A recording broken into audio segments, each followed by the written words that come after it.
Il y a deux choses qui me semblent importantes.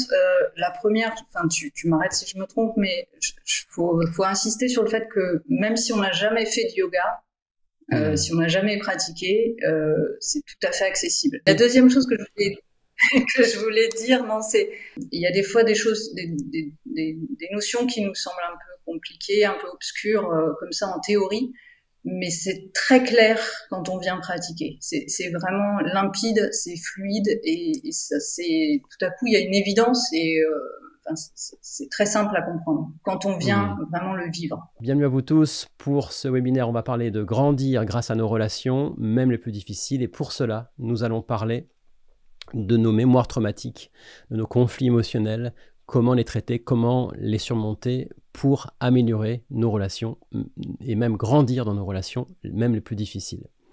À nouveau, bonjour, bonsoir. Je suis ravi d'être en votre compagnie.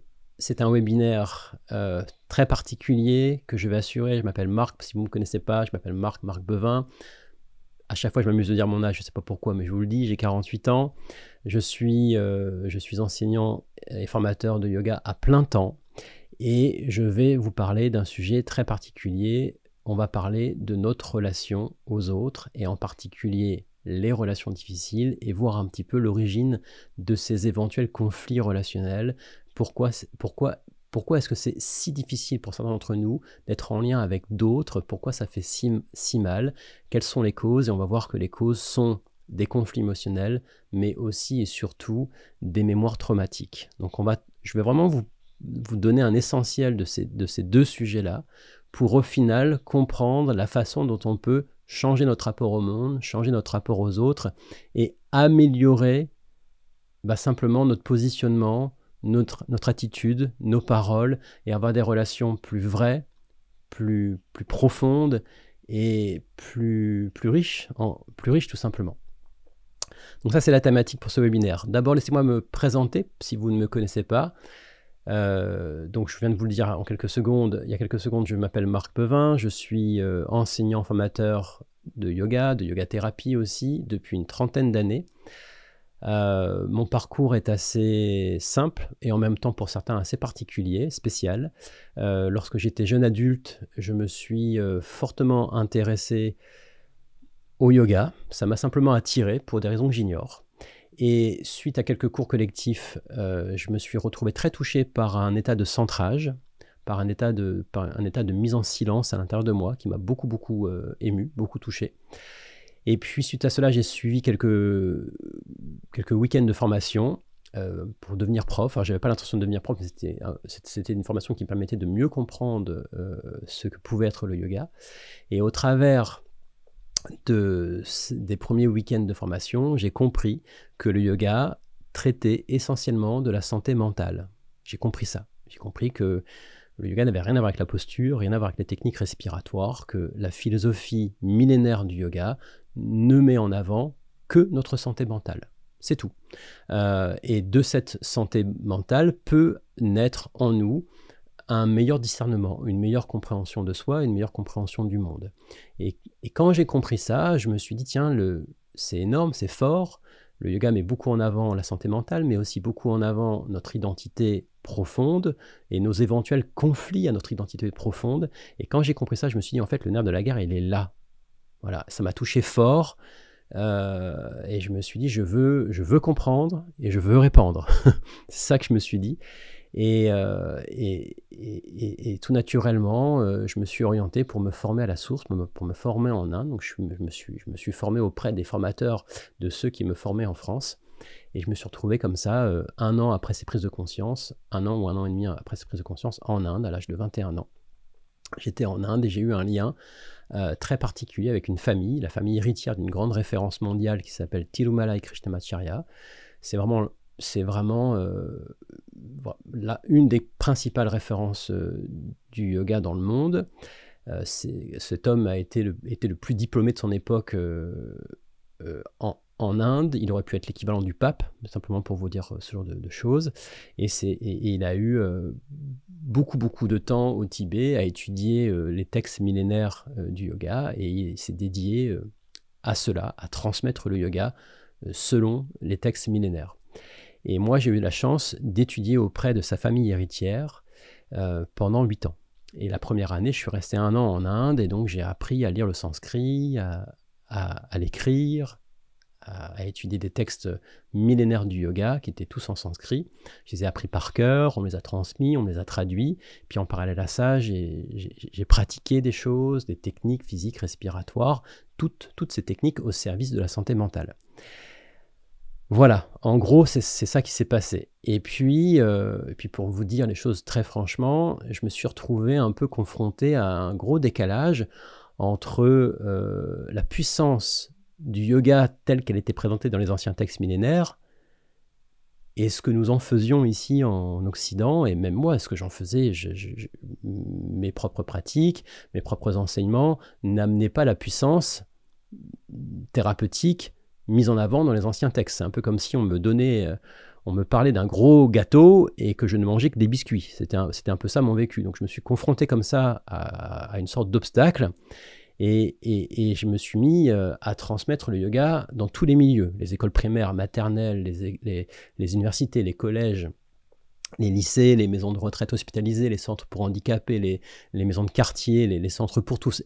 Vraiment, je suis allé partout pour appliquer du mieux que je pouvais mes connaissances et transmettre le yoga, un yoga au service du mental. Et à force d'expérimenter sur moi et sur les autres, et aussi et surtout à force de rencontrer des thérapeutes qui, malgré eux, respectaient des pans entiers de la philosophie du yoga, respectaient malgré eux des parties de la colonne vertébrale du yoga, je me suis beaucoup associé avec certains d'entre eux, j'ai créé des alliances thérapeutiques, et grâce à eux, j'ai appris des choses que je n'ai pas pu apprendre en Inde, j'ai appris des choses, des aspects du yoga, des valeurs du yoga, que moi je ne maîtrisais pas. Donc c'est toute cette association de connaissances millénaires, de mise en pratique sur moi, d'enseignement auprès des autres et d'alliances thérapeutiques qui m'ont amené là, au bout de 30 ans, à la possibilité de partager avec vous des notions très spécifiques, très efficaces pour la santé corporelle ou pour la santé mentale. Et ce que je vous dis là, c'est vrai depuis peu d'années, depuis, je vous dirais, 5-6 ans. Et je remarque que dans mes formations, dans mes stages, il y a un nombre croissant de thérapeutes qui viennent se former chez moi. Il y a des psys, des psychologues, il y a beaucoup de kinés, il y a beaucoup d'ostéopathes, et puis il y a aussi et surtout beaucoup de formateurs, de profs de yoga. Donc, riche de cette reconnaissance, riche de ma signature pédagogique, j'ai à cœur de transmettre, et de transmettre au plus grand nombre des valeurs qui viennent d'un yoga millénaire, avec à côté de moi, autour de moi, un yoga qui, je trouve, est trop enfermé dans une dimension posturale, alors que le yoga, je vous le dis, je vous répète, n'a été pensé que pour le mental, que pour la santé du cœur. Voilà. Et c'est de ça dont j'aimerais vous parler dans ce webinaire, dans ce live-là, dans ce direct. J'aimerais vous parler de ça, j'aimerais vous parler de notions importantes pour comprendre l'humain sur le plan identitaire et sur le plan mémoriel. Alors ce que je viens de vous dire là ne peut avoir pas tellement de sens, mais c'est pourtant de ça dont on va parler. Je possède une notice humaine et j'aimerais vous parler de cette notice humaine et j'aimerais vous montrer à quel point cette notice humaine peut vous aider à améliorer votre rapport à vos conflits émotionnels, à surmonter vos conflits émotionnels, à surmonter votre rapport à vos éventuelles mémoires traumatiques et par conséquent vous permettre de meilleures mises en relation avec le monde, avec les autres, et en particulier lorsqu'il s'agit de vous mettre en rapport avec des relations difficiles.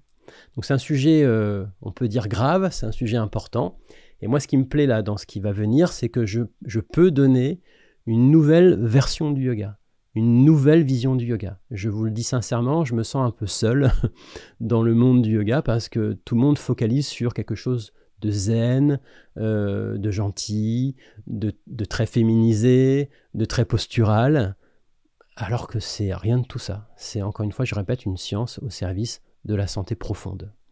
Et si ça vous va, on y va, quoi. Si ça vous va, je vais développer cette thématique à vos côtés.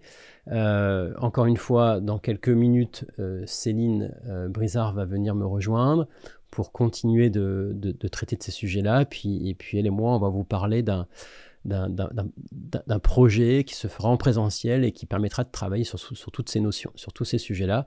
Et puis après cet échange avec Céline, il y aura un temps entre vous et moi, si vous le voulez, si vous êtes encore disponible, si vous êtes encore bien éveillé. J'aurai vraiment à cœur de vous lire, de lire vos commentaires, vos questions, et puis on prendra un temps ensemble et je lirai vos commentaires, je lirai vos questions et je vous répondrai avec générosité. Voilà. Donc encore une fois, bienvenue à vous tous. Et je voudrais commencer par l'essentiel de ce webinaire. On va parler de ce sujet-là. Nos relations, notre rapport au monde est sous influence. Et il y a 2 causes à cela. La première cause, c'est que nous subissons des conflits émotionnels. Et sous l'influence de conflits émotionnels, notre rapport aux autres, il est un peu conditionné. Nous subissons aussi l'influence de nos mémoires traumatiques. On a subi des choses, on a, pour certains d'entre nous, un héritage, ou on a vécu un trauma, ou on a vécu une éducation particulière. Bref, il y a quelque chose qui fait qu'on subit une mémoire et on est sous l'influence de cette mémoire. Et par conséquent, quand on se met en rapport à quelqu'un, quand on se met en lien avec quelqu'un, il n'y a pas que un champ relationnel tout propre entre l'autre et nous. Il y a déjà une charge, il y a déjà une couleur. Et cette couleur, elle est soit émotionnelle, soit mémorielle. Et ça vient biaiser le jeu, ça vient biaiser le rapport à l'autre, et ça peut le rendre très complexe, ça peut même le rendre délétère. Et donc, on va parler de ça ensemble, tranquillement. Je vais essayer d'être le plus concis possible parce que je peux vous en parler pendant des jours, d'accord ? On peut rentrer loin dans les détails, donc je vais essayer d'être le plus concis et le plus impactant possible. On va d'abord parler de nos conflits émotionnels. Donc tout ce que je partage là, c'est inspiré de ma sensibilité, mais aussi et surtout des anciens textes millénaires du yoga. Pour le yoga, selon cette science humaine, nous sommes tous dans le même bateau. Nous subissons tous des conflits émotionnels. Alors, quelles sont les origines de nos conflits émotionnels ? Premièrement, nous serions en manque de lien. Alors, en manque de lien à quoi ? Selon le yoga, nous sommes des êtres humains. Donc, êtres humains, nous avons une dimension humaine. Je dis souvent, mais humain, ça vient de humus. À l'origine de humain, il y a humus. Humus, c'est la matière, donc une matière physique, une matière mentale, une matière énergétique. Bref, il y a un avatar, d'accord ? Il y a l'humain. Et au cœur de l'humain, il y a quelque chose qu'on appelle l'être. Et selon le yoga, nous avons des conflits émotionnels parce que nous sommes en manque de lien avec nous-mêmes. L'avatar, l'humain, est en manque de lien, a un manque de lien avec notre nature profonde, qu'on appelle l'être, qu'on appelle la conscience, qu'on appelle l'âme, je ne sais pas comment vous voulez l'appeler, mais nous sommes traversés par la vie. Nous sommes traversés par la force créatrice, nous sommes traversés par le bon sens, nous sommes traversés par quelque chose de pur. Et un humain en bonne santé, c'est un humain qui fait confiance à cette valeur profonde. C'est un humain qui écoute cette valeur profonde. C'est un humain qui a assez de sensibilité pour écouter la voix intérieure. Et lorsque nous sommes en manque de lien avec cette voix intérieure, nous sommes en manque de lien avec ce qui donne du sens à la vie. Et quand on est en manque de lien avec ce qui donne du sens à la vie, on se crée une raison d'exister. On essaie de créer en soi une identité de substitution. Alors on va s'agripper fortement à plein de choses humaines. On va s'agripper fortement au fait d'être un homme, on va s'agripper fortement au fait d'être une femme, on va s'agripper fortement au fait d'être français ou européen ou africain, bref, on va s'agripper fortement au fait d'être marié, on va s'agripper fortement aux relations à l'autre. On va finir par s'identifier à l'autre, on va croire que c'est de l'amour, mais en vérité, on s'offre la possibilité d'exister parce que nous sommes en lien à l'autre. Je vous donne un exemple que je donne souvent. Je m'amuse souvent, je suis père d'un garçon qui a eu 14 ans la semaine dernière, qui s'appelle Léo. Léo me dit papa et il me dit papa je t'aime. Si avant j'étais rien, aujourd'hui j'existe parce que un garçon nommé Léo de 14 ans me dit qu'il m'aime. J'existe. Je pourrais aisément tomber dans cette identification. Avant, je n'étais rien, maintenant je suis papa. Avant, je n'étais rien, maintenant j'ai dans ma vie Léo Bevin. Vous comprenez? Et il n'y a rien de mal à aimer l'autre, il n'y a rien de mal à être aimé, il n'y a rien de mal à se sentir français, européen, il n'y a rien de mal à tout ça. Là où ça pose problème, c'est de vivre la relation comme s'il n'y avait que ça. C'est-à-dire comme s'il n'y avait que ça et rien d'autre. Comme si j'allais mourir, j'allais tomber si on me retirait cette relation. Ce rapport à ce qui me donne du sens à ma vie. Donc, comprenez bien qu'une identité de substitution, c'est pas rien. C'est-à-dire, c'est tout pour moi. C'est tout pour la personne. Ça représente tout pour elle. Donc, puisque c'est tout pour elle, elle est convaincue de ce qu'est le bien et de ce qu'est le mal. Elle est convaincue de ce qu'il faut faire pour entretenir la relation à ce qui donne du sens à sa vie. Et elle est convaincue de tout ce dont elle doit s'éloigner parce qu'il y a des choses qui viennent la mettre en danger dans son rapport à ce qui fait sens à sa vie. Donc elle en développe, cette personne, des convictions de où est le bien et de où est le mal. Elle développe en elle une dualité. Je suis au point numéro 3, d'accord, pour vous qui regardez à l'écran. D'ailleurs, pour vous qui êtes en direct, vous pouvez cliquer sur ma vignette et vous verrez, je prendrai tout l'écran depuis chez vous et vous verrez mieux, vous apprécierez mieux ce qui est écrit à l'écran. Donc, je suis en train de passer sur un sujet très délicat, très particulier. Quand on n'y est pas sensible, on se dit « Ouh là là, de quoi parle-t-il » Mais écoutez bien, posez-vous bien et surtout restez ouvert. Je vous parle d'origine de conflits émotionnels. Et je vous parle qu'à l'origine d'éventuels conflits émotionnels, il peut y avoir éventuellement simplement du manque de lien à soi. Un manque de lien à soi, c'est un manque de charisme. C'est un manque de conviction. C'est un manque de créativité. C'est un manque de ressenti. C'est un manque de retrouvailles avec soi. C'est un manque, écoutez bien, c'est un manque de sécurité avec soi. C'est-à-dire, nous ne nous suffisons pas à nous-mêmes. On est dans le doute. C'est ça, un manque de lien à soi. C'est de subir le doute en permanence. C'est de ne pas savoir de ne pas avoir su vers quoi s'orienter, de ne pas avoir senti ce qu'il fallait faire. Vous comprenez? Et donc, quand on a cette perte d'orientation, on s'agrippe fortement à ce qui fait sens à soi, à ce qui nous donne un sens d'orientation. Et ce sens d'orientation, ça peut devenir la famille, ça peut devenir son travail, ça peut devenir son amoureux, son amoureuse, ça peut devenir tout ce que vous voudrez. Ça peut devenir votre santé, ça peut devenir votre rapport à l'homme, votre rapport à la femme, ça peut devenir même votre genre, votre genre ou même votre sexualité. À partir du moment où vous dites « ça c'est tout pour moi », vous êtes piégé. Vous êtes alors, et je dis vous, mais je peux dire nous, je peux dire moi, hein, nous sommes tous dans le même bateau, c'est ça qu'il faut comprendre, c'est que personne ne fait le malin avec ce genre de sujet. Tant que nous ne sommes pas libérés en conscience, nous tombons en permanence dans cette mécanique infernale qui est de tout le temps s'agripper à des choses qui créent en nous un sentiment de « j'existe et je sais où je vais ». Et quand on a le sentiment de « j'existe et de je sais où je vais », quand c'est de l'ordre de la confusion, on développe de la conviction, une conviction de où est le bien, la conviction de où est le mal. On me dit ça a coupé, je crois pas, hein, vous m'entendez toujours. Pour ceux qui ont la caméra allumée, vous faites un petit signe. Dominique, tu me fais un signe. Ouais, c'est bon, vous m'entendez toujours. Ok, ça a coupé pour quelqu'un d'autre, mais pas pour vous. Donc, je vous disais, Julie, si tu m'entends, tu peux bien rassurer Laurent, s'il te plaît, qui se demande si ça a coupé. Donc je vous disais, il y a tout ce... Ou vous autres, hein, pour vous qui m'écoutez, si vous pouvez laisser un petit message à Laurence dans la boîte de discussion pour lui dire que ça n'a pas coupé, que ça vient de chez elle.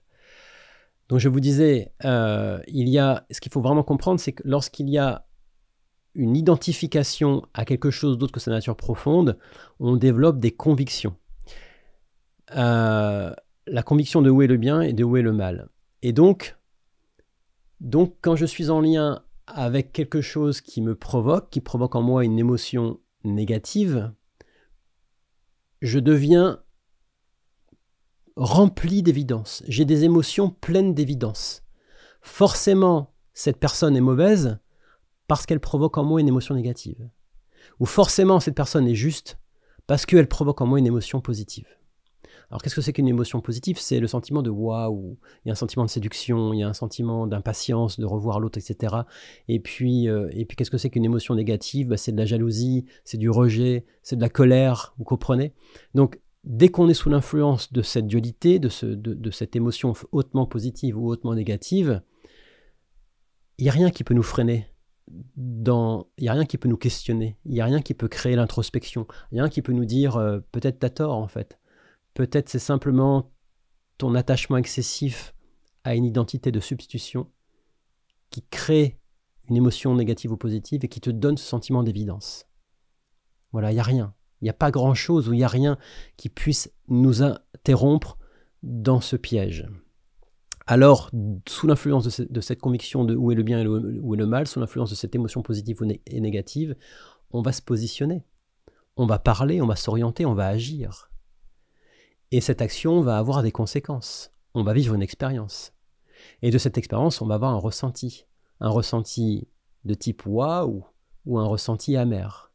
Et de ce ressenti, il va rester en nous une trace de vie, une cicatrice. Et sous l'influence de cette cicatrice, on va alors se retrouver conditionné. Voilà. J'espère que vous avez compris. C'est quelque chose que je peux développer en une journée, c'est quelque chose que je peux développer en 5 jours. C'est quelque chose d'extrêmement important à comprendre. Si vous avez compris ce que je viens de vous dire, je viens de vous parler de la philosophie profonde du yoga.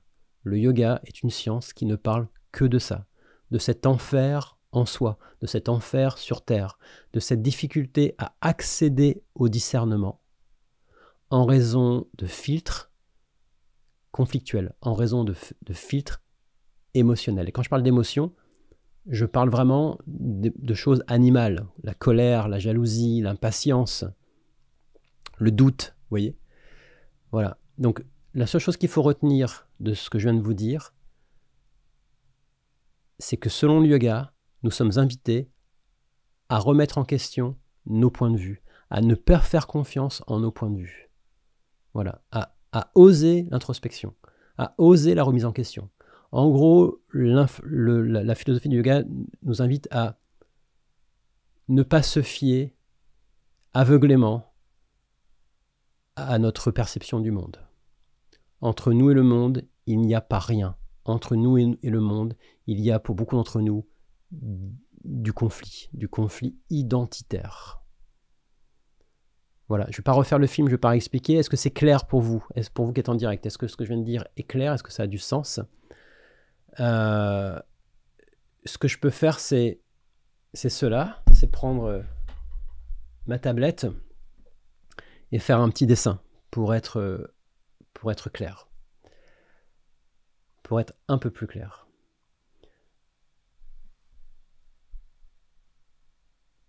Il y a cette vie qui nous met en relation, une vie dans laquelle on est mis en relation en permanence avec le monde extérieur, d'accord? Ce triangle représente le monde extérieur, les autres. Et moi, ce que je vous dis, c'est que cette relation avec le monde extérieur est souvent de l'ordre du monologue. Il n'y a pas de discussion avec le monde extérieur, il n'y a pas d'échange avec le monde extérieur. Nous sommes imprégnés d'un conflit identitaire, donc imprégné d'une conviction de où est le bien et de où est le mal. Donc notre rapport au monde, il est simple. Nous colorons le monde. Nous sommes convaincus de où est le bien et où est le mal. Voilà, nous sommes comme des petits dictateurs en fait. Et de cette attitude-là, il est compliqué d'avoir des relations saines. Il est compliqué d'avancer dans les relations. Il est compliqué de créer, de produire, d'avancer à plusieurs. Voilà. Et donc, à quoi pouvons-nous reconnaître l'influence de ces éventuels conflits émotionnels? On les reconnaît aux vagues émotionnelles. La colère en fait partie, l'impatience en fait partie, le doute en fait partie. Voilà. Et je peux allonger la liste, mais globalement, nous sommes tous dans le même bateau, nous avons des difficultés à faire cela. Regardez. Faire cela, c'est quoi? C'est être ici, réussir à faire silence, réussir à faire taire nos convictions, de manière à faire revenir à nous la couleur du monde, la couleur de l'objet, et développer en nous une compréhension intuitive et non plus une compréhension émotionnelle. Quand la compréhension émotionnelle est présente, on ne comprend plus le monde, on colore le monde. Quand on fait taire l'émotion, quand on se centre, on peut faire venir à nous la vérité, c'est-à-dire la couleur de l'objet. Dans l'exemple numéro 1, je colore le monde. Dans l'exemple numéro 2, je me laisse être coloré par le monde. Difficile d'espérer une quelconque évolution relationnelle quand on est pris par cela. Donc à chaque fois que vous êtes invité à faire de la posture, de la respiration, c'est fait pour améliorer notre rapport au monde. C'est pas fait pour améliorer le corps ni la respiration, le yoga. C'est fait pour améliorer notre rapport au monde. Voilà, donc on vient de parler de nos conflits émotionnels. J'ai développé cela au travers de ces 9 points. La solution pour sortir de cela, c'est réussir à faire silence. C'est réussir à retrouver du lien avec le monde extérieur. Et c'est très très compliqué, c'est très vicieux parce que quand j'ai un ressenti négatif imposé par la présence de l'autre, mon ressenti il est vraiment négatif. Je le ressens vraiment en moi. Donc il n'y a rien qui peut me dire peut-être tu te trompes. C'est compliqué quoi, donc il faut faire preuve d'humilité. Il faut faire preuve d'ouverture. Ça c'est vraiment un sujet important, c'est faire preuve d'humilité et faire preuve d'ouverture. Et pour pouvoir faire preuve d'humilité et d'ouverture, il faut faire silence. C'est le point numéro 1. Alors faire silence, je vais reprendre ma tablette pour vous expliquer ce que c'est que faire silence. Si vous me connaissez déjà, vous savez ce que je vais présenter. Si vous ne me connaissez pas, écoutez bien. Donc je reprends la tablette. Faire silence, c'est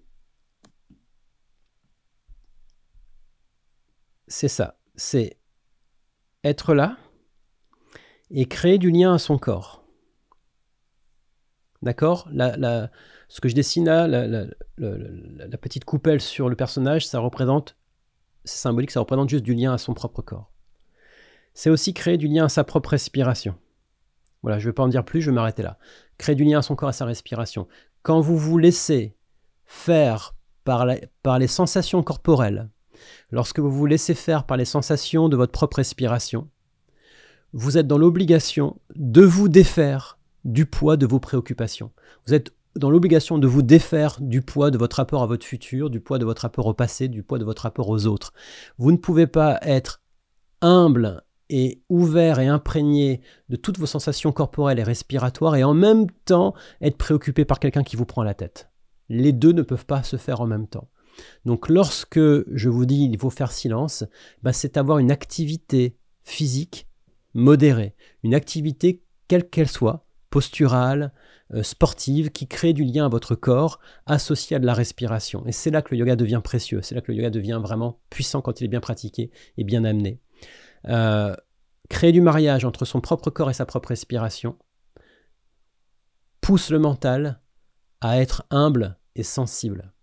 Et de cette humilité, de cette sensibilité, on crée le silence. Encore une fois, quand on est lié à son corps, à sa respiration, on se coupe, c'est mécanique, on se coupe automatiquement du poids du conflit émotionnel, du poids de nos préoccupations. Donc, quand on assure ça pendant une séance d'1 heure, pendant 1 heure, on crée un nettoyage. Pendant 1 heure, on fait silence. Et si pendant 1 heure, on a réussi à faire ça, quelquefois ça prend 1 heure, mais sur plusieurs jours, plusieurs semaines, plusieurs mois, et quelquefois ça prend 1 heure, et en quelques jours, on y goûte. Et vous êtes beaucoup plus nombreux à pouvoir y goûter. Vous êtes, je le sais, j'enseigne depuis 30 ans, c'est facile. Ce dont je vous parle, c'est facile. Ne voyez pas ça comme quelque chose d'inaccessible. C'est totalement possible quand c'est bien amené. Et quand c'est bien amené, quand on goûte à cette aptitude, à cette capacité de centrage, alors on peut se relier à l'autre, qui jusqu'à maintenant était problématique, et ramener à soi non plus l'émotion, non plus tourner en rond avec les mêmes émotions, la même déchirure, la même colère, la même frustration, mais ramener à soi, une fois qu'on a fait silence en soi, ramener à soi la réalité, la couleur de l'autre, la couleur de ce qu'il y a entre l'autre et moi. Et de cela, je peux grandir, de cela, je peux accéder à une vérité, et de cette vérité, je peux me positionner. Et de ce positionnement, je peux faire évoluer le lien, je peux faire évoluer le champ. De cette mise en relation, il y aura peut-être rapprochement, il y aura peut-être séparation, mais quoi qu'il en soit, ce sera juste. Voilà. Voilà. Et c'est ça la première stratégie, la première logique qu'il faut comprendre. Donc à chaque fois que nous enseignons le yoga, quand je dis nous, c'est mon équipe et moi, au cœur de notre structure, nous nous foutons un peu en quelque sorte de la posture, bien que nous soyons amenés à l'enseigner à la posture, mais c'est la posture pratiquée d'une façon si particulière qu'elle permet cette mise en silence, associée à une respiration si particulière qu'elle est là pour favoriser cette mise en silence. Et cette mise en silence, elle est là pour raboter le poids des conflits émotionnels, raboter le poids de nos conflits identitaires et favoriser un rapprochement, favoriser une sensibilité et ainsi favoriser du rapprochement avec notre nature profonde. Voilà. C'est tout ce que j'essaye c'est tout ce à quoi j'essaye d'accéder pour moi-même et pour les autres. Donc voilà, les solutions, c'est faire silence. De cette faculté à faire silence, on va pouvoir créer du lien, non plus un lien émotionnel, mais un lien, un vrai lien, un lien de cœur, et ressentir le champ, ressentir ce qu'il y a entre moi et l'autre, entre vous et l'autre. Et en fonction de ce ressenti, un ressenti intuitif, un ressenti juste, on va enfin pouvoir agir hors du conditionnement. De cette mise en action, ne vous dites pas que ça va forcément améliorer le lien, ça va peut-être créer une séparation, ça va peut-être vous rapprocher, on ne sait pas. Ce sera en fonction de la vérité que vous allez incarner, ça va être en fonction de la vérité que vous allez ressentir. Voilà, donc dites-vous bien que faire quelque chose pour améliorer la relation, c'est pas le sujet, c'est faire quelque chose pour se rapprocher d'un discernement et de ce discernement mieux se positionner et laisser la relation vivre en conséquence. Et la conséquence de cela, c'est pas dans vos mains, c'est pas totalement dans vos mains, c'est pas totalement dans la main de l'autre, c'est dans les mains du champ et de l'éventuel courage qu'il y aura chez l'autre, de l'éventuel courage qu'il y aura chez vous à oser affirmer cette vérité. Voilà. C'est vraiment ça le sujet. C'est un jeu compliqué, c'est un jeu difficile, mais c'est un jeu qui doit se jouer. Voilà. C'est un jeu qui est vital, c'est un jeu qui est important, c'est un jeu où on décide de plus faire semblant, c'est un jeu où on décide de plus mentir, mais pour plus faire semblant, on peut plus mentir, il faut d'abord se déshabiller, retirer le vêtement que j'appelle le conflit identitaire, duquel découlent des conflits émotionnels. Voilà. Donc à chaque fois que l'on pratique quotidiennement, c'est pour ça. Je suis un peu déçu des moments d'avoir l'impression que le yoga se finit en leggings sur un tapis à faire des flexions avant, quoi. Vous comprenez, je suis un peu déçu. Quand je vois la puissance de la chose, ça n'a pas 4000 ans pour finir sur un tapis à faire des flexions avant. Ça a 4000 ans pour s'approprier son corps et sa respiration et goûter à quelque chose de profond, de noble. Voilà. Qui aura des conséquences, une influence sur notre relation aux autres. Donc ça, c'est le point numéro 1 que je voulais aborder avec vous ce soir. Je vais avancer. Donc, sans cela, sans cette gymnastique mentale, on parle vraiment de musculation mentale, on parle vraiment de reprise en main du mental, on parle vraiment de cette importance à ne pas faire confiance systématiquement à notre perception du monde, se dire peut-être qu'entre moi et le monde, il y a peut-être du parasitage, et ce parasitage peut être mémoriel, on n'en a pas encore parlé, on va dans un instant, mais pour le moment, ce parasitage peut être émotionnel, peut être identitaire. Voilà. Peut-être que ce sur quoi on se repose depuis tant d'années n'est pas questionner l'autre, mais peut-être se questionner soi. Et c'est un peu ça le sujet. Et pour pouvoir le découvrir, il faut faire silence. Il n'y aura pas d'accès à la vérité, il n'y aura pas d'accès à un champ juste sans mise en silence. Mise en silence, c'est encore une fois très simple, je répète une dernière fois, c'est cette faculté à fondre, à fondre dans son corps, à prendre possession de son propre corps, c'est-à-dire devenir témoin de son corps, devenir témoin de sa respiration. Et tout l'outillage du yoga sert à ça. Voilà, à cette fameuse mise en silence. Je continue, si c'est OK pour vous. Encore une fois, si vous avez des questions, des remarques pour vous qui êtes en direct, allez-y, c'est le moment de les poser. Enfin, c'est à tout moment, vous pouvez les poser. C'est en haut à gauche de votre écran, il y a discussion publique, vous cliquez dessus et vous avez toute la possibilité d'écrire ce que vous voulez. Donc ça, c'est l'étape numéro 1 de ce webinaire. On va continuer, on va surtout passer à ce pourquoi vous êtes certainement venus pour ce webinaire. C'est-à-dire, on va parler de nos cicatrices de vie, on va parler de nos traumas, de nos mémoires mémorielles.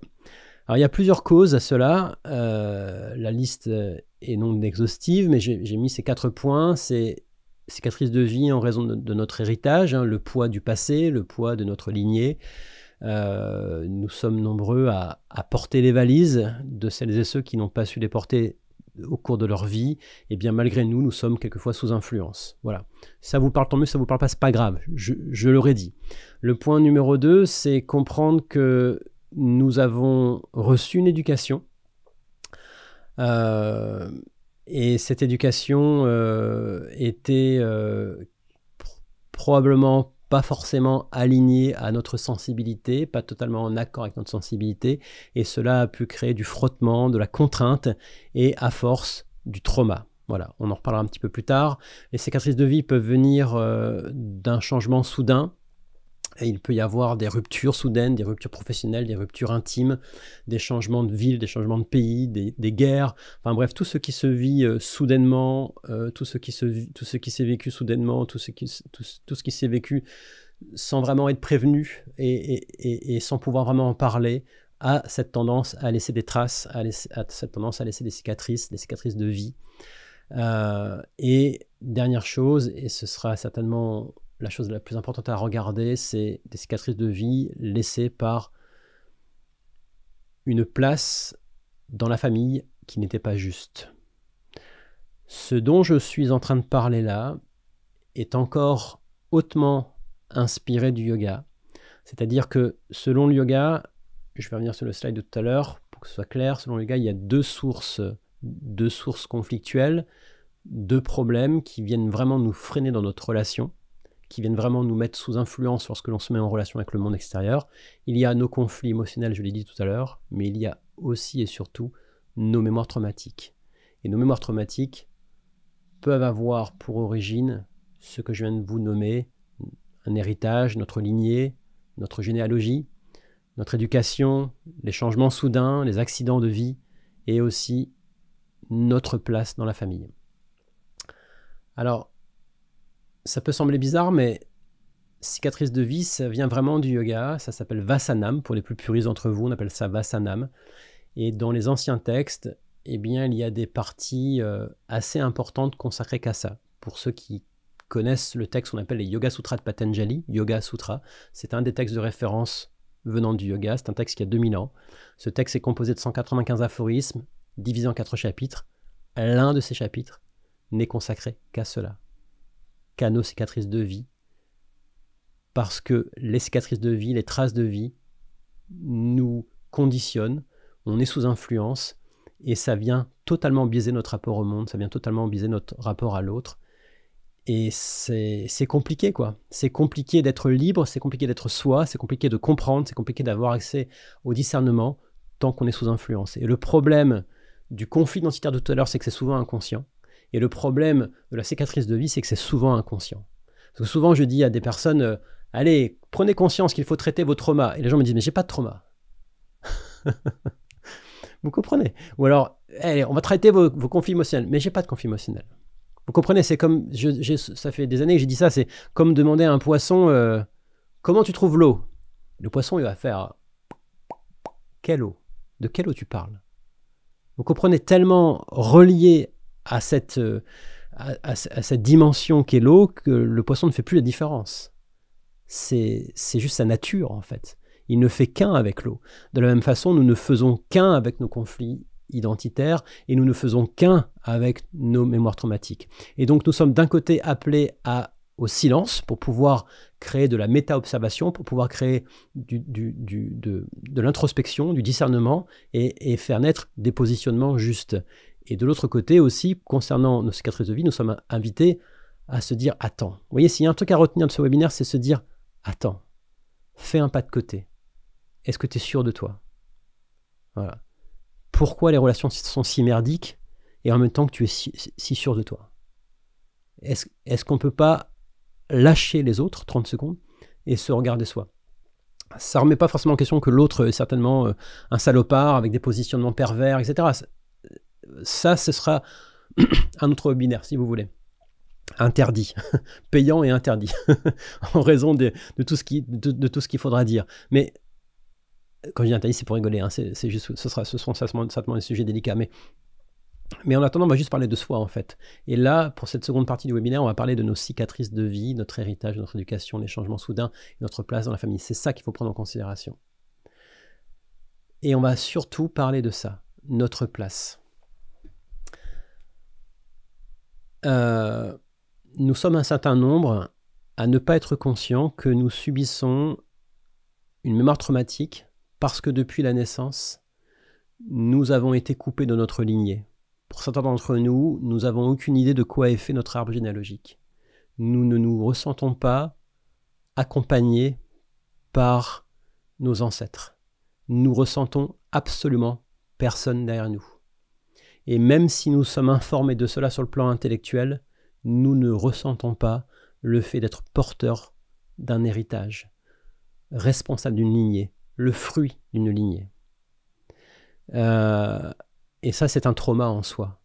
C'est de ne pas avoir sa place. Ceux-là, souvent, je les entends dire qu'ils sont citoyens du monde. Ils ne se sentent plus citoyens de leur propre civilisation, de leur propre monde, de leur propre pays. Il y a une rupture et ils sont alors sous influence. Pour d'autres, c'est être sans racines, c'est-à-dire déracinés, conscients de leur lignée, conscients de leurs ancêtres, mais ils ne sont plus dans leur pays d'origine. Et on ne leur a pas dit. On ne leur a pas dit qu'il y avait des différences ethniques, on ne leur a pas dit que leur sensibilité propre à eux-mêmes n'était pas forcément en adéquation avec la sensibilité de celles et ceux qui vivent dans ce pays. Et du coup, ça crée du conflit, ça crée du trauma, ça crée du trouble, ça crée de l'incompréhension. Ça rend les relations difficiles. C'est difficile de savoir où on est, quelle est sa place, quand on n'a pas le sens de sa lignée, quand on n'a pas le sens de ses propres racines. Troisième possibilité qui amène à du trauma, c'est lorsque l'on a fait partie d'un clan.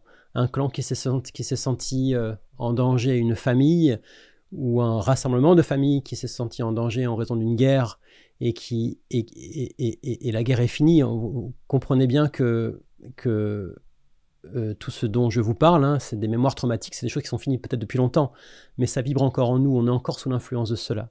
Et on a pu être, par exemple, sous l'influence d'une famille dont l'état d'esprit était celui du clan, c'est-à-dire seul contre tous. Quand vous avez été éduqué comme cela, très très très compliqué de s'ouvrir au monde, très très compliqué de s'ouvrir à l'autre. C'est un trauma. Il y a aussi celles et ceux qui ont été souillés par un parent. Qu'est-ce que ça veut dire être souillé par un parent ? Un parent qui a abusé pas forcément physiquement. Ça peut être de l'ordre du viol, mais ça peut être aussi abusé sur le plan émotionnel, souiller l'autre sur le plan émotionnel. Ça peut être aussi un enfant que l'on a sacrifié, c'est-à-dire des parents encore amants, des parents encore amoureux, et l'enfant est sacrifié, l'enfant est mis de côté, l'enfant est le décor, on a un chien, on a une voiture, on a une maison, on a un enfant. On n'est pas relié à l'enfant. On a aussi d'autres traumas de type être le trait d'union, c'est-à-dire que nous avons certainement, pour certains d'entre nous, été le trait d'union entre papa et maman. Ils n'ont pu se relier l'un à l'autre qu'au travers de nous. Ça fait partie des traumas. Et dans tous ces cas-là, on n'a pas notre place, en fait. C'est une place qui a été biaisée, affectée, violée. Il y a aussi celles et ceux qui ont été aliénés, c'est-à-dire, on voit souvent ça dans les couples qui se séparent. D'un seul coup, un des parents est en guerre avec l'autre et utilise son enfant comme un bouclier. C'est-à-dire, il faut absolument que l'enfant pense comme moi, et penser comme moi, c'est penser que la mère est folle ou penser que le père est fou. C'est-à-dire un enfant que l'on influence au point de lui permettre de se couper de sa mère, au point de se couper de son père. Et l'enfant en est convaincu. L'enfant est convaincu que son père est un pourri ou que sa mère est un pourri. Et ça aussi, c'est avoir perdu sa place. C'est avoir perdu sa place parce qu'on ne s'est pas permis d'accéder à la place de l'autre. Parce qu'on est venu biaiser, détruire la place de l'autre. Et puis il y a aussi d'autres types de traumas comme la mort qui est plus présente que les vivants. Il y a des familles qui ont subi des drames. Moi, j'ai le souvenir d'une famille, d'un ami, dont le cousin était décédé le 25 décembre suite à un accident de voiture. Eh bien, tous les 25 décembre, il n'y avait pas de fête. Le 24 et 25 décembre, c'était le deuil. C'est-à-dire que le mort avait plus de place que les vivants. Vous comprenez? Ça aussi, c'est du trauma. Et nous sommes souvent emmenés dans ce genre de situation où la place, notre place, n'est pas la bonne.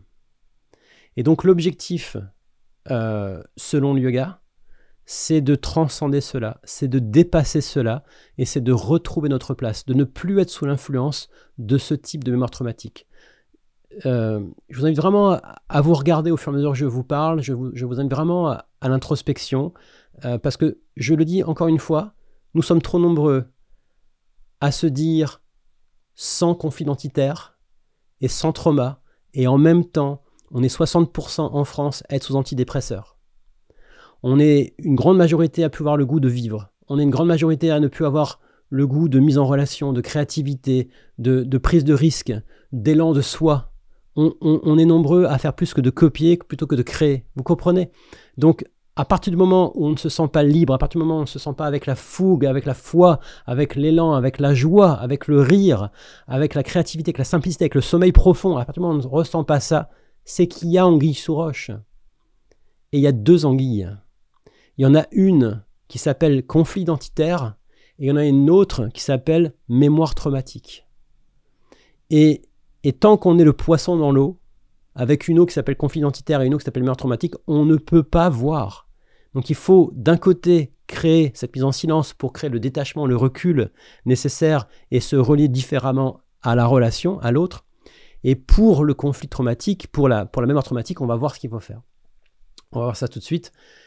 Il est 21h, ça fait déjà une petite heure qu'on est ensemble. Je vous invite à rester encore, aller vraiment jusqu'au bout ensemble pour vraiment, je l'espère, provoquer chez vous l'introspection, la réflexion, le rapport à vous-même. Et puis Céline va bientôt venir me rejoindre. Et puis avec Céline, on va vous parler de solutions plus tangibles, plus concrètes, au travers d'une rencontre en présentiel quelque part autour de Toulouse, pour vous accompagner dans ce sens, pour vous accompagner au cœur de ce sujet. Donc, ce qu'il faut comprendre de la mémoire traumatique, avant de parler des solutions, ce qu'il faut comprendre d'une mémoire traumatique, c'est qu'une mémoire traumatique, c'est toujours actif. C'est jamais endormi. C'est-à-dire qu'on a pu vivre quelque chose de traumatique il y a 10 ans. La mémoire, si elle a été vécue fortement, si on l'a vraiment subie, elle est encore active. Et cette mémoire, dans notre rapport au monde, nous empêche le discernement. C'est un peu comme je l'ai fait tout à l'heure avec le dessin. Je vais le refaire une énième fois. Je prépare ma tablette à nouveau. Petit instant. Vous voyez, voilà. Vous voyez, ok, je suis là, j'ai mes mémoires traumatiques et tout rapport au monde se fera en fonction de ma mémoire traumatique. Voilà, c'est tout. Et le retour à soi, il est compliqué. Vous voyez, le retour à soi est compliqué. Compliqué car trop sous influence, trop convaincu. Inconsciemment convaincu. Je reviens à ce que je vous disais. Voilà, donc comprenez qu'une mémoire traumatique, c'est même si l'accident a 15 ans, 20 ans, 30 ans, même si c'était la génération d'avant, c'est là, nous sommes sous influence. Et par conséquent, le discernement est affecté. Et les actions qui découlent d'un manque de discernement, ce sont des actions qui ne sont pas justes. Et ça tourne en rond tel l'hamster dans sa cage, dans sa roue. Ça tourne en rond sous l'influence de conflits identitaires ou ça tourne en rond sous l'influence de mort traumatique. Donc la solution pour reprendre sa place, et ça c'est un point très important, je voudrais vraiment que vous puissiez comprendre, ça c'est une pépite que je vais vous poser là, pour moi c'est une grande évidence. Vouloir traiter une mémoire traumatique, vouloir en reprendre conscience, vouloir s'en défaire totalement, c'est d'abord trouver la sécurité. C'est-à-dire qu'il nous faut être dans un contexte social sécurisant. C'est-à-dire au moment où on se dit que l'on va faire le travail sur soi, il faut être entouré de personnes avec qui on se sent vraiment en sécurité. Et aussi, il faut nous-mêmes se sentir en sécurité. C'est-à-dire qu'avant de vouloir travailler sur un conflit type mémoire traumatique, il faut avoir développé un petit peu de ressources. Et c'est là où l'activité yogique peut être intéressante. C'est là que être inspiré par des personnes de valeur, inspiré par des lectures pleines de valeur, être inspiré par ses propres gris-gris, ses petits cailloux, je ne sais pas quoi, quelque chose qui vous donne un sentiment de sécurité. Ça, c'est la première chose à comprendre. C'est être en sécurité. La deuxième chose qu'il faut comprendre, c'est pour aller traiter une mémoire traumatique, il faut être ouvert à l'idée d'aimer. C'est-à-dire, il faut se sentir prêt à aimer. Écoutez bien ce que je vous dis là. Il n'y a jamais de compréhension sans amour. Donc, ce qui a été traumatique, ce qui a été blessant, il va falloir aller l'aimer. Il va falloir aller le rencontrer. Si c'est un bourreau, il va falloir aller rencontrer ce que représente le bourreau. Il va falloir aller rencontrer le champ relationnel qui est entre le bourreau et soi. C'est important. Étape numéro 1, avoir ce sentiment de sécurité, c'est-à-dire se sentir prêt. Si on ne se sent pas prêt, on attend. Si on ne se sent pas prêt, on prend les jours, les semaines, les mois, les années qui nous sont nécessaires. C'est vraiment... Je pourrais vraiment vous avouer qu'il m'a fallu du temps pour comprendre cela. Je pourrais vraiment vous avouer que je n'ai, en raison de ma fougue, en raison de ma grande soif de vérité, en raison d'une certaine forme d'intransigeance dans mon rapport à la compréhension du monde, j'ai pu provoquer, bien malgré moi, un sentiment d'insécurité. Au travers de mes enseignements, je peux voir ça. Et ça, c'est un problème. C'est un problème lorsqu'il s'agit non pas d'assurer une transmission, mais d'assurer une transformation. Il faut être en sécurité. Et puis soit il faut se sentir prêt à traverser la situation, c'est-à-dire prêt à aimer. Et comprenez bien que aimer, ce n'est pas aimer ce que l'on aime déjà, c'est aimer quelque chose qu'on ne connaît pas encore. C'est quelque chose qui ne sera pas forcément facile. Il va falloir casser le masque pour laisser paraître l'amour, la relation. Troisième étape, c'est savoir descendre dans son corps. Ça, c'est un point aussi très très important. Un trauma nous a d'abord affectés dans notre corps. Prenez l'exemple d'un accident de voiture. Quand vous avez un accident de voiture, ce n'est pas l'émotion qui vous touche d'abord. Ce n'est pas l'intellect qui vous touche d'abord. C'est le corps qui réagit en premier. La première partie de vous qui réagit, c'est le corps. Vous mettez le coup de volant avant même de réfléchir, avant même d'avoir une émotion. Donc, un trauma, quel qu'il soit, c'est toujours le corps qui le reçoit en premier. C'est toujours le corps qui le subit en premier. C'est toujours le corps qui le mémorise en premier. Donc, 1, trouver sa sécurité. 2, se sentir prêt à aimer. Et encore une fois, c'est pas aimer ce que l'on aime déjà, c'est juste aimer dans le sens profond du terme. Et 3, retrouver de la propre sensibilité au corps, car c'est dans le corps que le trauma va pouvoir se défaire. Et c'est là que les pratiques yogiques sont très importantes. C'est là que le rapport, toute activité physique modérée, toute cette sensibilité à entretenir dans son rapport à son corps, à sa respiration, c'est très important pour gérer les mémoires traumatiques. Et quand on sait faire ça, quand les 3 premières étapes sont accessibles, et c'est pas toujours accessible, mais quand ça l'est, alors on peut passer au processus de déprogrammation de la mémoire traumatique.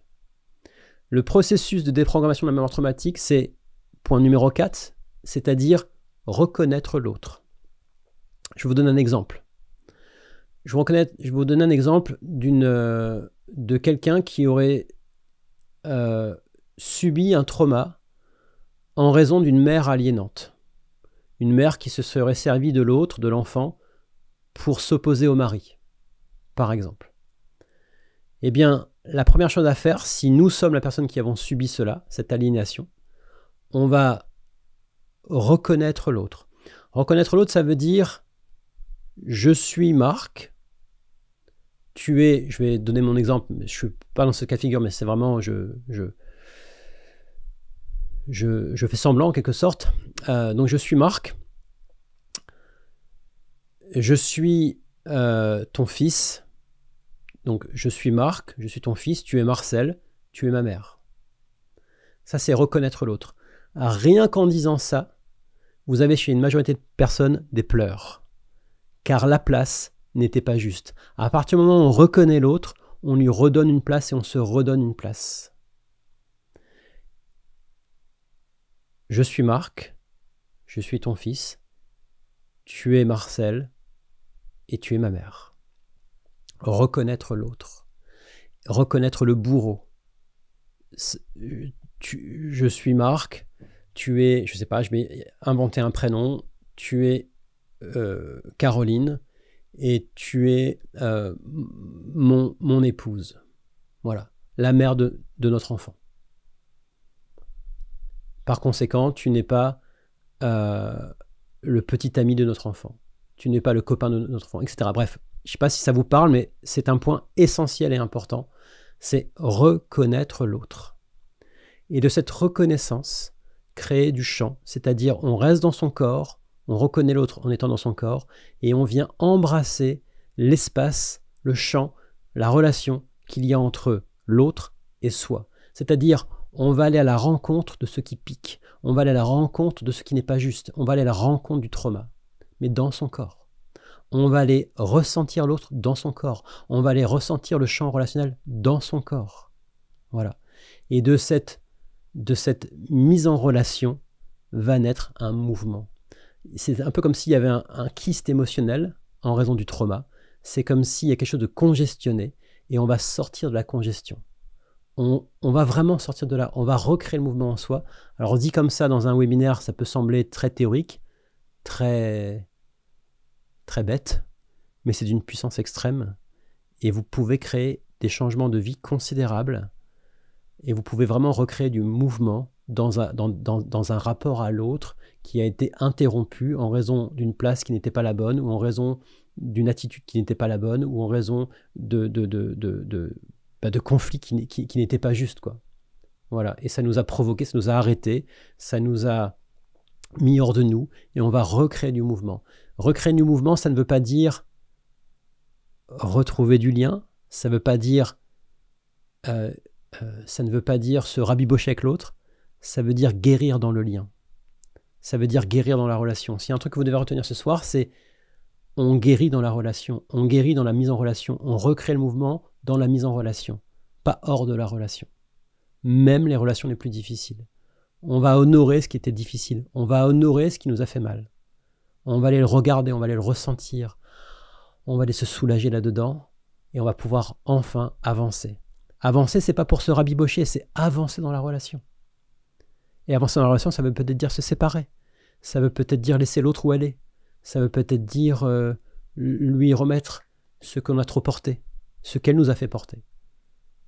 Lui remettre dans son... Vous voyez, ressentir ça, vivre ça, recréer le mouvement, sortir du trauma. Voilà, et ça s'appelle Vasanam, et c'est très yogique. Et selon le yoga, il n'y aura pas de santé ultime, il n'y aura pas de liberté de conscience sans cette décongestion, sans cette sortie de trauma. Voilà. Donc c'est ça, reprendre sa place, et vous pouvez voir que toutes les activités physiques, sensorielles, respiratoires vous mènent à cela, quoi.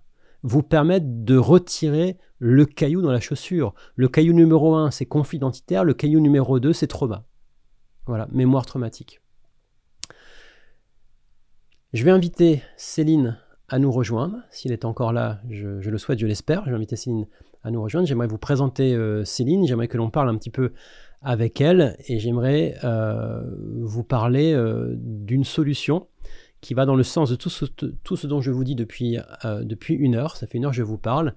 J'aimerais vous parler d'un pont vers l'avenir, d'une solution très concrète, très palpable, pour que vous puissiez vivre cela. Parce que là, je vous parle, je vous donne une situation, un contexte, mais jamais vous puissiez vivre cela. Donc, j'invite Céline à être là, qui sonne à ma porte, que je vois apparaître, et que vous allez voir apparaître dans un petit instant.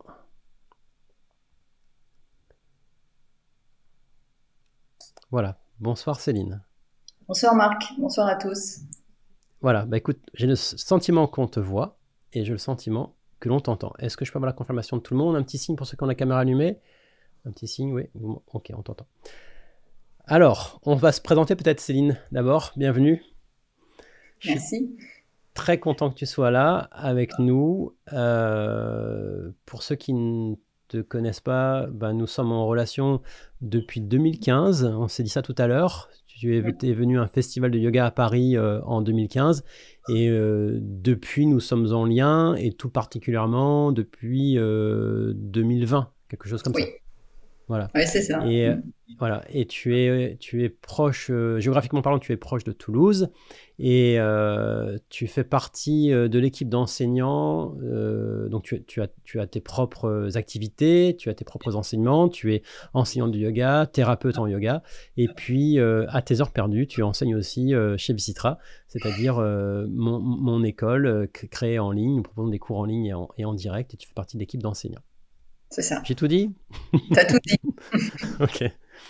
Et voilà, donc j'avais à cœur de... Attends, je me centre un peu plus, voilà. J'avais à cœur que tu sois là, c'est moi qui t'ai proposé de venir, parce que nous avons un projet en commun, celui d'organiser un stage courant mars proche de Toulouse, un stage de 3 jours, qui justement va traiter de cette thématique, c'est-à-dire de notre rapport au monde, de notre rapport aux autres, et de faire en sorte que les traumas et les conflits identitaires, les mémoires traumatiques et les conflits identitaires ne soient plus un obstacle, et de manière à ce qu'on puisse vraiment créer du changement en soi, et ainsi, c'est pas se transformer, mais c'est être plus ouvert, voilà. Plus ouvert, plus en mesure de recevoir la couleur du monde et d'apprécier le monde, et de ne pas s'enfermer dans des conflits identitaires ou dans des traumas mémoriels. Voilà, en gros, c'est ça. Tu confirmes que c'est la bonne thématique? On organise le même stage? On parle bien du même stage, oui.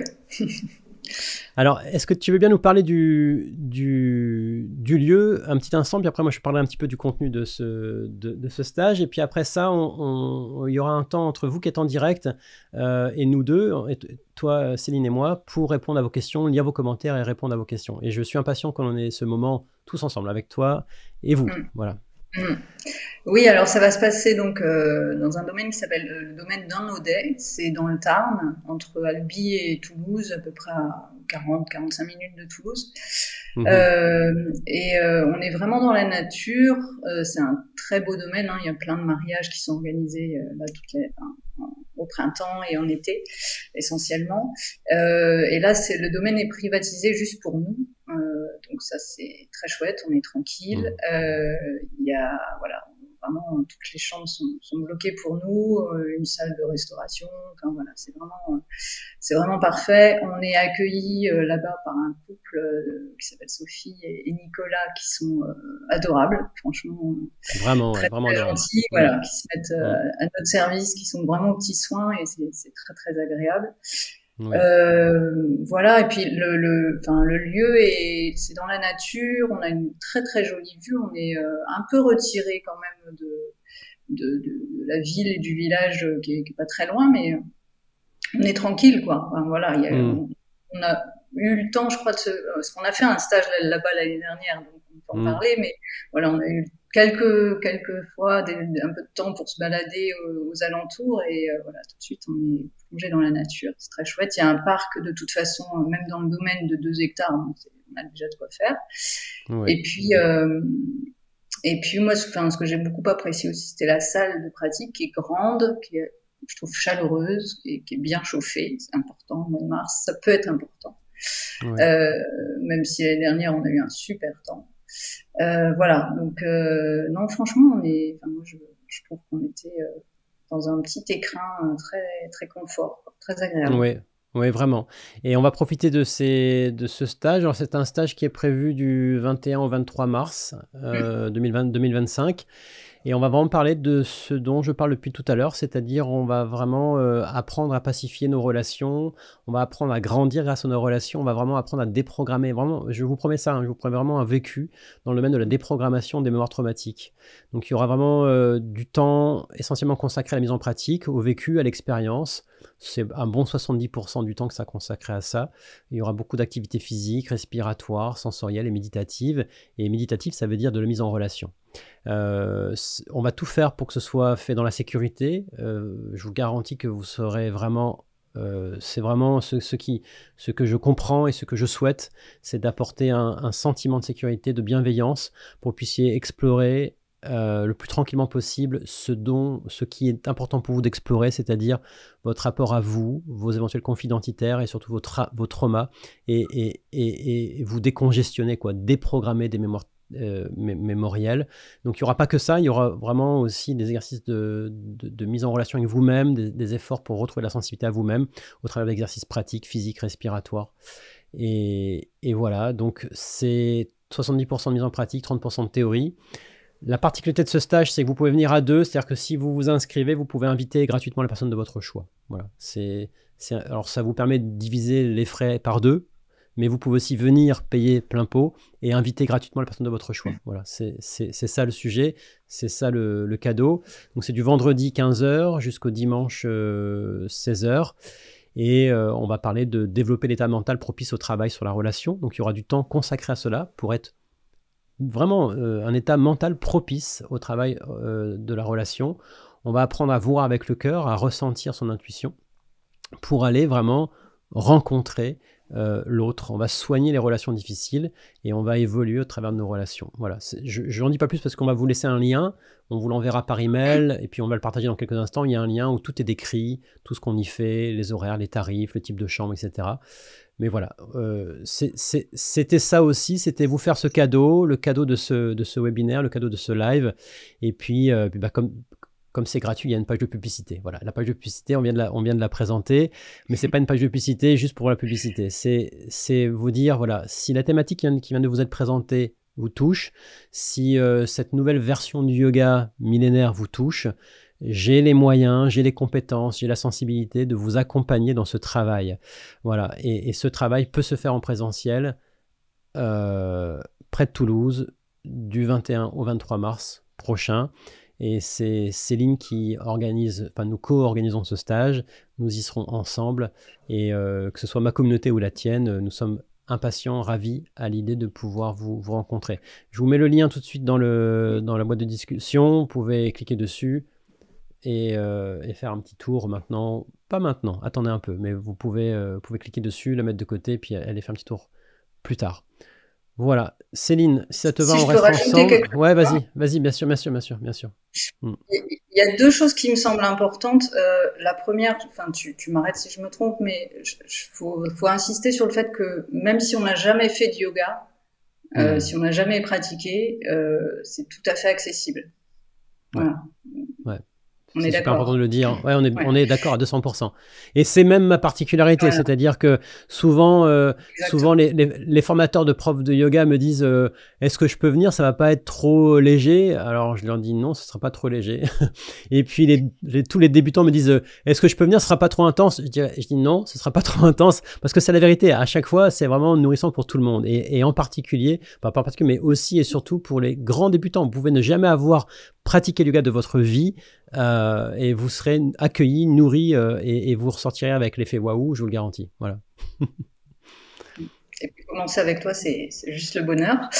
Ouais, merci. Et la deuxième chose que je voulais dire, c'est que c'est vrai que là, t'as expliqué pas mal de notions assez rapidement. Si jamais ça vous semble trop théorique et parfois on a du mal à bien cerner, etc., ne vous arrêtez pas à ça parce que, moi, j'ai l'expérience c'est pas pour te lancer des fleurs, mais c'est vrai que j'ai fait quand même quelques stages avec toi maintenant. Et il y a des fois des choses, des notions qui nous semblent un peu compliquées, un peu obscures, comme ça en théorie, mais c'est très clair quand on vient pratiquer. C'est vraiment limpide, c'est fluide et ça, c'est tout à coup il y a une évidence et c'est très simple à comprendre quand on vient vraiment le vivre. Voilà, et j'insiste, c'est pour ça, parce que ça me semble réellement important. Ouais, c'est top, c'est top. Voilà, c'est super. Merci du partage. Ouais, c'est bien. Je vois que certains disent qu'ils ont beaucoup de coupures de son. Donc, si c'est OK pour toi, on va couper. Je vais revenir en direct avec eux. On va lire leurs commentaires et puis éventuellement, je te fais revenir un tout petit peu plus tard. Ça te va? Oui, je reste là ou je repasse sur l'autre? Je vais couper et on repasse sur l'autre. Ouais, et je te fais revenir un petit peu après. À tout de suite. OK. Voilà, est-ce que vous m'entendez? Je pense que vous m'entendez mieux maintenant. Je pense que c'est l'association, je pense que c'est la connexion avec Céline qui crée ce problème sonore. Est-ce que vous m'entendez mieux maintenant? Je pense que c'est bon. C'est OK? Faites un petit signe face caméra. Ouais, c'est bon, OK. OK, bon, c'est juste ça en fait. C'est juste la présence. Enfin, c'est pas Céline, hein, c'est la connexion qui provoque ça. OK, c'est pas grave. Je comprends pas pourquoi, parce qu'on a fait beaucoup d'interviews comme ça dans le passé et ça se passait toujours très bien, mais bon, c'est pas grave. Je voudrais juste vous dire, ce qui vient d'être partagé là avec Céline, c'est qu'il y a ce stage prévu à proximité de Toulouse. Vous pouvez le voir à l'écran, du 21 au 23 mars prochain. Donc on l'appelait stage intensif yoga thérapie, mais on va parler, je vais faire vivre dans ce stage tout ce qui est en rapport avec les conflits identitaires et les traumas, les mémoires traumatiques. Et on va travailler là-dessus. Et ce que disait Céline, pour ceux qui n'ont pas entendu, vous pourrez tout entendre dans le replay, mais pour ceux qui n'ont pas entendu, ce que disait Céline, c'est le sujet suivant. Tout ce qui a été partagé un petit peu plus tôt, c'est beaucoup de théories, c'est beaucoup d'explications, tout n'est pas forcément bien perçu. Et ce que Céline disait, c'est que elle voulait vraiment insister sur le fait qu'il ne faut pas s'inquiéter de cela. Pour avoir fait beaucoup de stages à mes côtés, les mises en pratique et mes explications en présentiel rendent la thématique, le sujet, limpide. Vous aurez une compréhension juste, les enseignements sont très simples et surtout très très accessibles. On ne va pas rêver ensemble, on ne va pas croire ensemble, on ne va pas imaginer ensemble. Vous allez réellement sentir le mouvement en vous, le mouvement de liberté dans votre rapport à d'éventuels conflits émotionnels et dans votre rapport à d'éventuelles mémoires traumatiques. Voilà.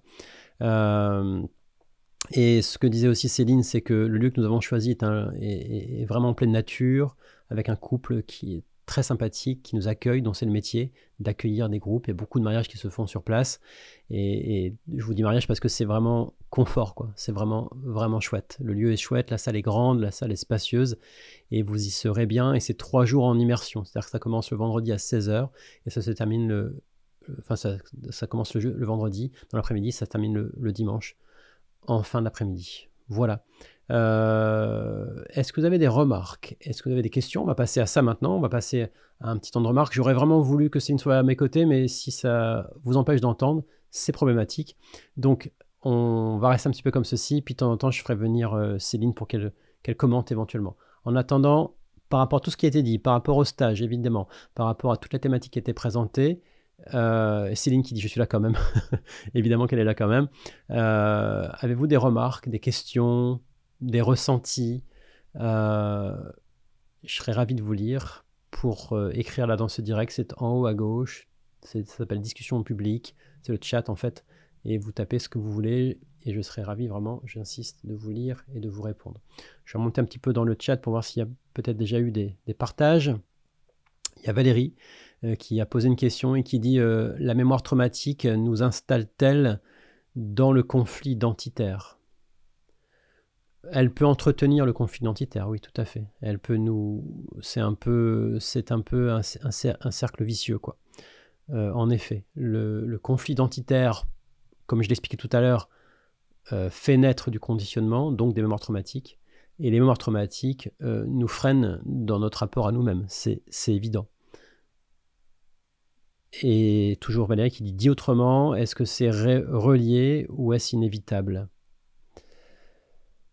Ça n'a pas à être relié. Mais l'un n'aide pas l'autre. Et ça, c'est inévitable. Que l'un n'aide pas l'autre, c'est inévitable. Et après, tu dis, est-ce inévitable d'avoir un conflit identitaire lorsqu'on a un trauma?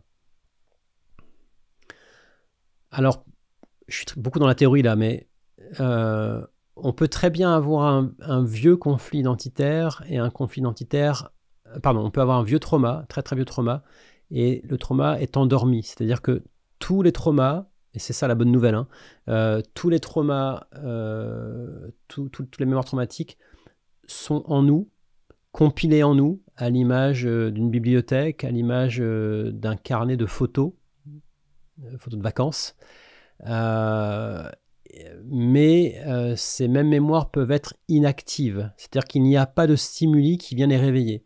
Selon le yoga, et vous allez le comprendre, ce sont des choses qui nous mettent en relation avec l'expérience passée, avec le trauma, qui viennent réveiller le trauma.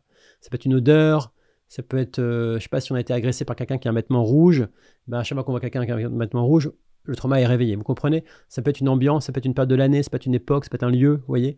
Mais si on est loin de tout ça, de ce lieu, de cette période, de cette ambiance, cette couleur, cette odeur, le trauma peut être simplement endormi, présent, vivant, mais non actif. Donc on peut très bien avoir un millefeuille de trauma, mais non actif. Et en même temps, ne pas être trop sollicité sur le plan émotionnel, ne pas avoir trop de conflits émotionnels. C'est possible, on peut être clean en quelque sorte. C'est possible. Mais on peut aussi avoir des conflits émotionnels qui amènent à du trauma, à des mémoires traumatiques, et les deux se nourrissent. Voilà. Donc oui à tout et non à tout, à toutes tes questions, Valérie. Avez-vous d'autres remarques? Avez-vous d'autres questions? Encore une fois, je serais vraiment ravi de vous lire. J'espère que vous avez apprécié ce moment ensemble. J'espère que vous avez apprécié ce cadeau. Laurence qui nous dit peut-il y avoir des émotions fortes qui émergent lors du stage? Alors, je voudrais dire oui, mais je ne voudrais pas provoquer de peur et d'inquiétude. Ce qui se passera lors du stage, c'est une mise en relation avec une situation dans laquelle vous vous sentez suffisamment en sécurité. C'est-à-dire que vous allez attraper un fruit, vous allez attraper le fruit qui est dans l'arbre, et ce fruit est suffisamment mûr et suffisamment haut, suffisamment à votre portée. Le fait que vous puissiez reconnaître que telle situation est problématique, c'est que vous êtes suffisamment mûr pour pouvoir vous y relier. Donc, toute émotion qui découlera de cette mise en relation sera juste, saine. C'est l'émotion et l'expression du mouvement. Vous comprenez? L'émotion que vous vivrez sera l'expression de la liberté. C'est une émotion passagère, c'est une émotion libératrice. Voilà. Donc oui, vous ne serez certainement pas sans émotion, vous ne serez certainement pas sans inconfort, mais vous serez en toute sécurité. Et c'est possible qu'il y ait une mise en relation qui amène à un peu d'émotion. Voilà. Un peu de pleurs, un peu d'inconfort, que l'on traversera ensemble dans un sentiment de sécurité. De toute façon, ce que je tiens à vous dire, c'est que vous n'irez jamais là où vous ne voulez pas. C'est-à-dire qu'à tout moment, s'il y a un quelconque sentiment d'insécurité, on arrêtera. J'aime dire ça, c'est on va juste jouer en fait. On va jouer pour de vrai, comme disent les enfants, on va jouer pour de vrai. Mais c'est un jeu, avant tout. Donc si à tout moment, vous ne voulez plus jouer, vous ne jouez plus. Vous voyez? Donc ça n'ira que là où vous voulez aller. Vous comprenez? Ça, c'est très très important à comprendre. Rien ne sera imposé. Vous n'allez pas ressortir avec des traumas, quoi. Voilà.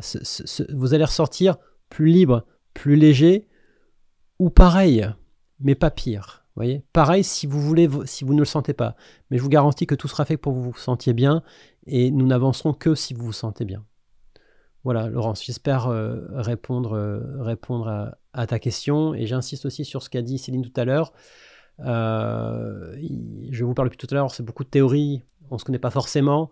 Mais du haut des 10 ans de relation qu'il y a de Céline à l'égard de mes enseignements, elle a vraiment voulu insister là-dessus. Ça se passera bien, c'est-à-dire que vous comprendrez au travers des exercices, vous aurez un vécu qui vous donnera la compréhension.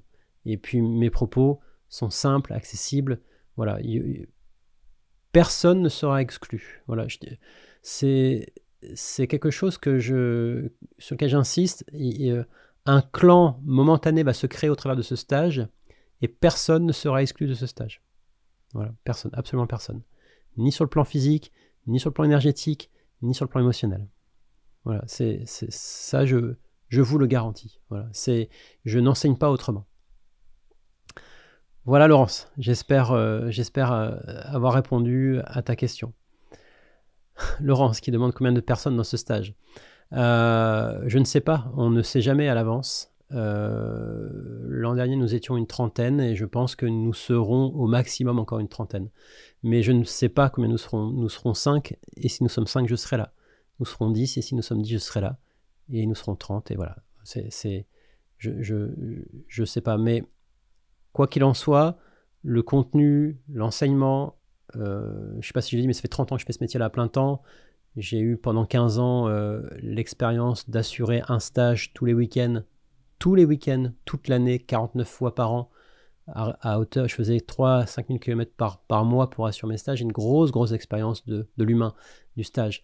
Et donc, si nous sommes 30, par exemple, l'enseignement sera adapté et tout aussi riche. Voilà. S'il y a ça derrière ta question, je tiens à te rassurer aussi. Allez-y, pour vos questions, je vous vois taper, j'attends un petit peu, je serai ravi de vous lire. Céline, si tu veux ajouter quelque chose, si tu veux intervenir, fais-le moi savoir dans le chat et je serai vraiment ravi de partager avec toi. Tiens, je suis en train de réaliser que je suis encore avec l'image du stage à côté de moi, je vais sortir de ça. Céline, je t'avoue, je suis un peu frustré, hein. J'aurais voulu que l'on ait ce temps ensemble, que l'on puisse faire ce moment de ping-pong ensemble. Bon. Je pense que c'est pas que ta présence, c'est parce que nous sommes particulièrement nombreux là pendant le live et je pense que c'est lié à ça. Voilà, je vous vois taper, j'attends un tout petit peu. Céline, justement, qui nous dit rendez-vous en mars pour la suite du ping-pong, exactement. Alors pendant le stage, nous serons en présence toute la demi-journée du vendredi, toute la journée du samedi, toute la journée du dimanche et nous serons ensemble, on va manger ensemble, on va loger au même endroit. C'est vraiment un temps d'immersion, donc on ne sera pas ensemble que pendant les stages, on sera aussi ensemble hors du stage, pendant les pauses, pendant les repas. Donc c'est vraiment un temps où vous aurez accès, quoi. Vous aurez accès à ma personne en tant qu'enseignant dans les temps de stage, mais aussi à ma personne hors des stages. Alexandra qui dit repartir avec le fait d'en savoir plus sur les effets bénéfiques du yoga. Merci Marc. Merci Alexandra, ravi que tu puisses ramener ça chez toi. Valérie qui nous dit merci infiniment, merci. Duval qui met un M, mais il n'y a pas la suite. Je vous vois encore taper, j'attends un peu évidemment. Allez-y, prenez votre temps. Et moi, je vais vous dire ce que je ressens. J'ai eu plaisir à partager ces notions. Ce n'est pas des notions qui sont simples dans le sens où, dans un contexte où l'attention est difficile à tenir pour beaucoup. C'est vraiment une guerre de l'attention aujourd'hui. Et il y a quelque chose que je porte comme ça à bout de bras depuis 30 ans. Ça me tient vraiment à cœur de le faire comprendre, de le partager du mieux possible. Et là, j'ai vraiment eu plaisir d'avoir cette opportunité de partage, voilà. Que ce soit bien reçu ou pas, j'ai fait de mon mieux, mais je suis vraiment content d'avoir cette opportunité de partage. Je suis vraiment content de l'outil webinaire en ligne, c'est top, quoi. Et je suis vraiment content d'avoir mis en avant ce stage qui me tient à cœur, cette relation avec Céline aussi, cette collaboration avec Céline qui me tient à cœur.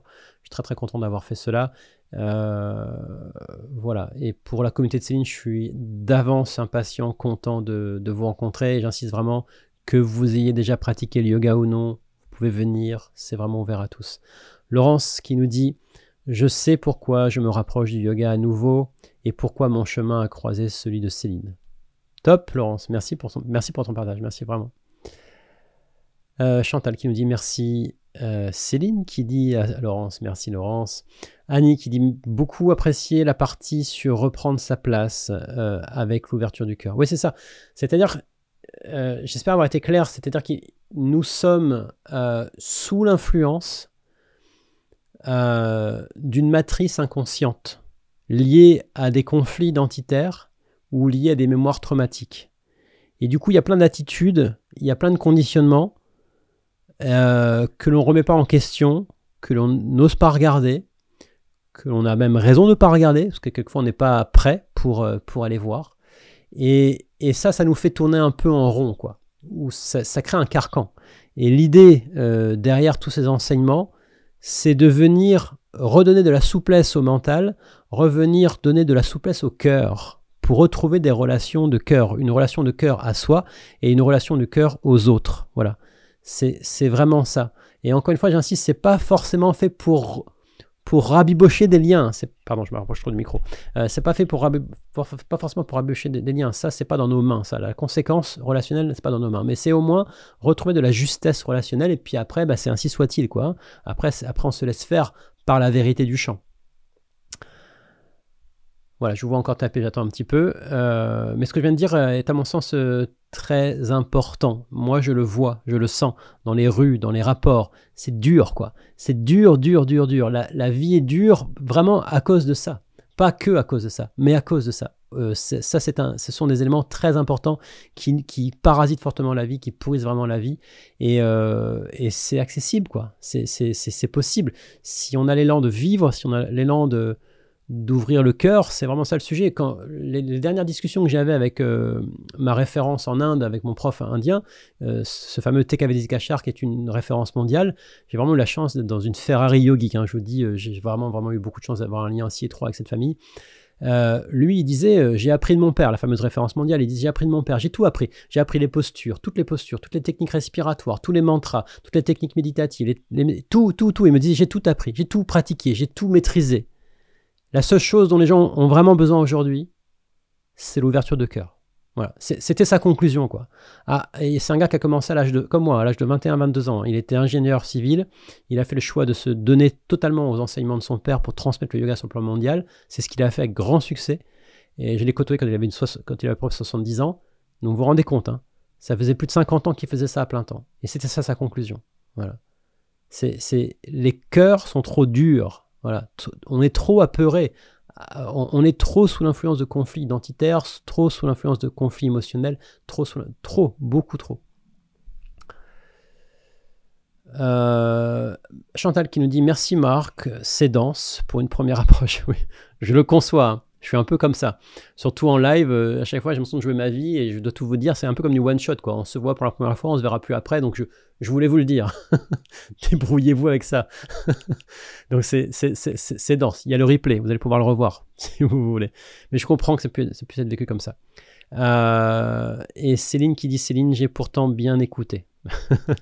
Donc j'imagine que vous connaissez Chantal et toi. Dominique qui nous dit merci Marc pour ce partage. Merci Dominique. Et Sylvie qui nous dit sujet intéressant que je souhaite approfondir plus, nous dit-elle, j'étais présente au stage l'an passé. Parfait. Stage très riche. Aussi, je cherche une personne pour le partage des frais. Écoute, l'invitation est ouverte pour ceux qui sont là. N'hésitez pas à nous contacter si vous voulez vous mettre en lien avec Sylvie.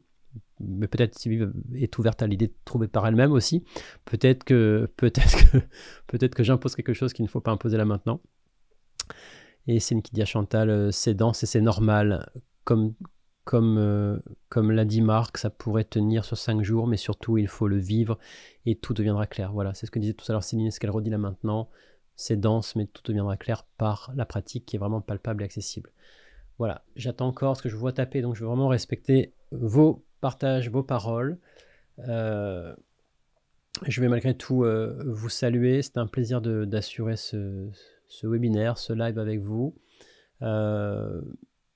Désolé pour les petits couacs sonores, ça fait partie de la technique qui quelquefois se met comme ça sur notre chemin. Il n'y a pas que les conflits identitaires, il y a aussi les problèmes techniques qui viennent nous troubler. Mais voilà, c'est pas grave et vous aurez de toute façon accès au replay. C'était, je pense, que pour des courtes périodes. J'espère que vous avez vraiment attrapé l'essentiel. Et à Françoise qui nous dit, c'est toujours boostant de t'écouter et l'envie d'approfondir est à chaque fois ravivée pour être plus près du sens du yoga. Merci Marc, merci Françoise. Voilà, merci à tous, je vous salue. Je vais couper ma caméra, mais je ne vais pas couper le live. Je vous remets encore une fois le lien vers le stage.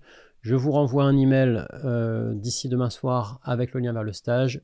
C'est pas le seul stage, il y en a d'autres, mais on voulait avant tout mettre en lumière cette collaboration avec Céline, cette amitié, cette relation de cœur et cette collaboration à venir en mars du 21 au 23 près de Toulouse. Voilà. Vous me dites, Alexandra, très bien expliqué tout. Ben, merci Alexandra, merci. Thomas qui nous dit merci pour le partage, belle fin de soirée. Merci à toi Thomas, bonne soirée. Laurence, à bientôt en mars. Avec grand plaisir Laurence. Salut à tous, merci pour votre présence. Très nombreux. Je ne m'attendais pas à autant de personnes. Donc c'est très touchant que ce sujet vous touche et j'espère que vous avez été nourris à la hauteur de vos attentes. Salut, à bientôt. Bye bye.